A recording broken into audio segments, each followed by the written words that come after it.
Hello my dear friends. आज से हम लोग एक नया टॉपिक स्टार्ट करते हैं और ये टीजीटी पीजीटी इंग्लिश का टॉपिक है। आप जानते हैं मोस्ट इम्पॉर्टेंट जो आपके पोएट हैं, ड्रामेटिस्ट हैं, एसेइस्ट हैं, शेक्सपियर हैं। तो सबसे पहले शेक्सपियर पे रेयरेस्ट MCQs तैयार किया जाएगा। MCQs आपसे तैयार किया जाएगा और 110% ये MCQs फंसेंगे, ऐसे MCQs आएंगे। और ये जो इसकी थीम है वो थीम पर भी डिस्कस किया जाएगा। तो बहुत ही ध्यान से सिर्फ 11 क्वेश्चंस रखे गए हैं MCQs के, जो कि शेक्सपियर की ऑटोबायोग्राफी पर डिपेंड करता है। ठीक है, तो बिना वेस्ट किए हुए टाइम को आइए पढ़ते हैं। सबसे पहला क्वेश्चन है, who called Shakespeare N upstart? Who called Shakespeare N upstart crow? किसने शेक्सपियर को अपस्टार्ट क्रो कहा था? वैसे ये एक उपहास है, अगर देखा जाए तो इस तरह की बातें अपस्टार्ट क्रो कहना किसी राइटर को पास है, लेकिन शेक्सपियर जब स्टार्टिंग में अपनी रचना लिख रहे थे, पोएम या फिर ड्रामेटिस्ट एज एसेइस्ट ये अपनी स्टार्ट किए थे कैरियर, तो उस समय एक राइटर थे जिन्होंने उन्हें अपस्टार्ट क्रो कहा है। तो ये अपस्टार्ट क्रो एक उपहास है एक प्रकार से। तो किन्होंने कहा है? रॉबर्ट ग्रीने ने कहा है। यानी क्वेश्चन फर्स्ट का ऑप्शन 4 सही है। रॉबर्ट ग्रीने ने शेक्सपियर को अपस्टार्ट क्रो कहा था। Question number second, in what year was the global theatre built? आप सभी लोग जो इस वीडियो देख रहे हैं, मैं समझता हूँ कि लिटरेचर के बारे में, इंग्लिश टीजीटी पीजीटी नेट, इन सभी में इंग्लिश लिटरेचर आप बहुत अच्छी तरह से पढ़ चुके हैं। तो आप अच्छी तरह से जानते ग्लोबल थिएटर फायर अप हो चुका था, आग लग गई थी और उसके 1 साल बाद ही ये रीबिल्ट हो गया था। और वो कौन सी डेट थे? क्या 1594 थी, 1608 थी या 1613 थे? तो वो डेट थी 1599। यानी ये आंसर सेकेंड सही है और इसका आंसर ये सही है। तो यहाँ पर कहने का मतलब यही है, in what year was the globe theatre built? 1599 में बिल्ट हुआ है ग्लोब थिएटर, और इसके पहले ग्लोब थिएटर फायर अप हुआ था 1 ही साल बाद। तो 1599 यानी क्वेश्चन सेकंड का आंसर सेकंड है। आइए क्वेश्चन नंबर 3 देखते हैं। Who ridiculed? रिडिक्यूल्ड का मतलब होता है उपहास करना या फिर हंसी उड़ाना। तो किसने हंसी उड़ाई थी? Shakespeare by saying that he new small Latin and less Greek. यानी शेक्सपियर के लिए कहा गया था small Latin and less Greek, और ऐसी बात कहकर उनका उपहास उड़ाया गया था। रिडिक्यूल्ड का मतलब उपहास उड़ाना है। तो ऐसे कौन से राइटर हैं जो ऐसे महान राइटर को उपहास उड़ा सकते हैं? आप क्या क्रिस्टोफर मार्लो हैं, स्पेंसर हैं, सिडनी हैं? नहीं। तो यहाँ पर आपका जो सही आंसर है वो ऑप्शन नंबर सेकंड है, यानी क्वेश्चन 3 का ऑप्शन सेकंड सही है। तो small Latin and less Greek की बात जो की थी, उपहास उड़ाया था, वो बेन जॉनसन ने कहा था। बेन जॉनसन ने कहा था। Question number 4, now we will discuss question number 4। तो क्वेश्चन नंबर 4 क्या कह रहा है? Shakespeare collaborated with which author on the play the two noble kinsmen? Collaborated का मतलब होता है सहयोग करना। यानी शेक्सपियर ने जब 2 चीज़ें लिखी, the two Nobel Kingsman, novel को लिखा तो प्ले को लिखा, तो उस समय शेक्सपियर का सहयोग किसने किया था? क्या थॉमस मिडल्टन ने सहयोग किया था?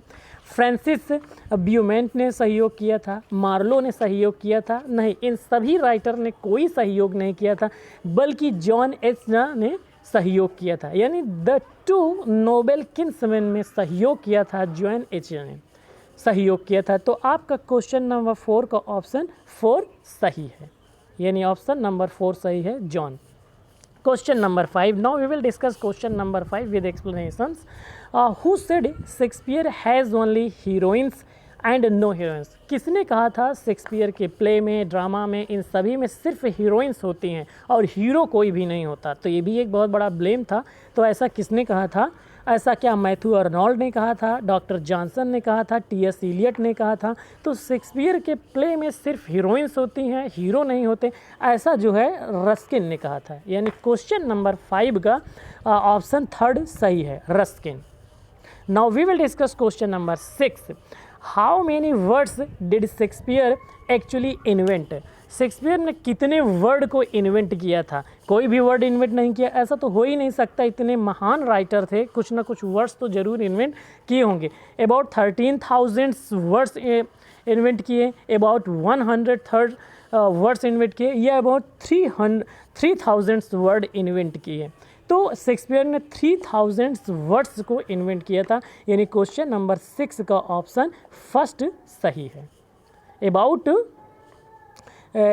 300 वर्ड्स को इन्वेंट किया था शेक्सपियर में। क्वेश्चन 6 का option first. Now we will discuss question number 7। इस तरह क्वेश्चन नंबर 11 तक डिस्क्राइब किए गए हैं और ये मोस्ट इम्पॉर्टेंट MCQs हैं, इनमें से आने के पूरे चांसेस, और ये आपको एक शेक्सपियर के ऑटोबायोग्राफी के बारे में डीप नॉलेज देगा। इसलिए my dear colleagues, you have to listen and watch these all MCQs very carefully and seriously. Now next question, the Globe was, Globe क्या था?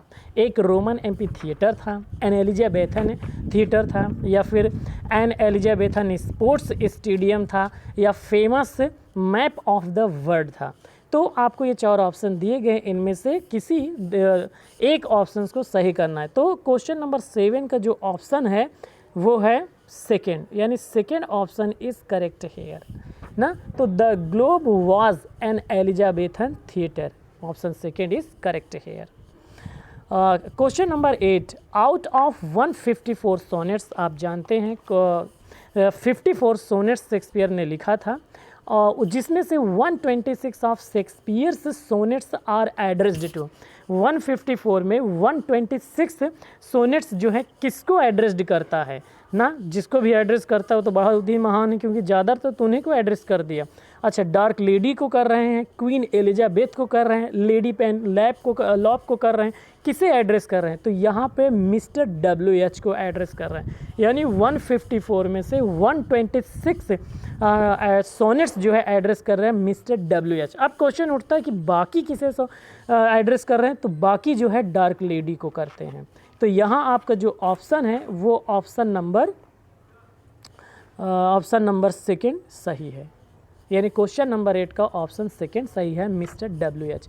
Now we will discuss question number 9। How many historical plays were written by Shakespeare?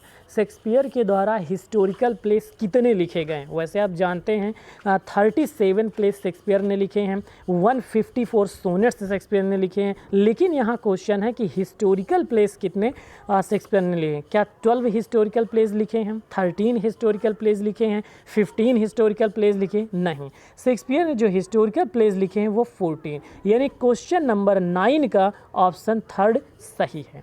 तो historical place जो है उन्होंने 14 लिखा है, यानी option third is correct है। Now we will discuss question number 10 and 11। This is the last 2 question. तो question number 10 क्या कहता है? पहले मीनिंग बताई जाएगी, आपको समझाया जाएगा, फिर उसे ऑप्शन आपको बताए जाएंगे। अगर इन्हीं क्वेश्चंस के MCQs के ऑप्शन आप खुद से करना चाहते हैं तो वीडियो को पास करके कर सकते हैं और कमेंट में बता सकते हैं कितने ऑप्शन आपके सही हो, क्योंकि ये सभी ऑप्शंस मोस्ट इम्पॉर्टेंट हैं। Who said that the hero of Shakespeare great classical trilogy is Rome? Trilogy का मतलब होता है रचनात्रय, ये ना। तो कौन था इसका ऑप्शन? किसने ऐसा कहा था? ये एक बड़ी बात है, किसने इस चीज़ को कहा था? इलियट ने कहा था ना, या फिर बेर्सले ने कहा था, F.R. लेविस ने कहा था? तो इनमें से किसी राइटर ने नहीं कहा था। ऑप्शन को मैं लास्ट में ही बताता हूँ, आप जानते हैं। तो क्वेश्चन नंबर 10 का जो ऑप्शन सही है वो थर्ड है, यानी आप इन्होंने कहा था विल्सन नाइट ने कहा था। विल्सन नाइट ने क्या कहा था? The hero of Shakespeare great classical trilogy is Rome, Wilson Knight. Now we will discuss last question of this video, others about our questions. Thou art free, ये quotation है, इसे ध्यान से समझिएगा, बार बार रिपीट होता है एग्ज़ाम में, चाहे नेट में हो, चाहे फिर उसके बाद TGT में हो या PGT इंग्लिश में हो, इन सब में क्वेश्चन रिपीट करता रहता है।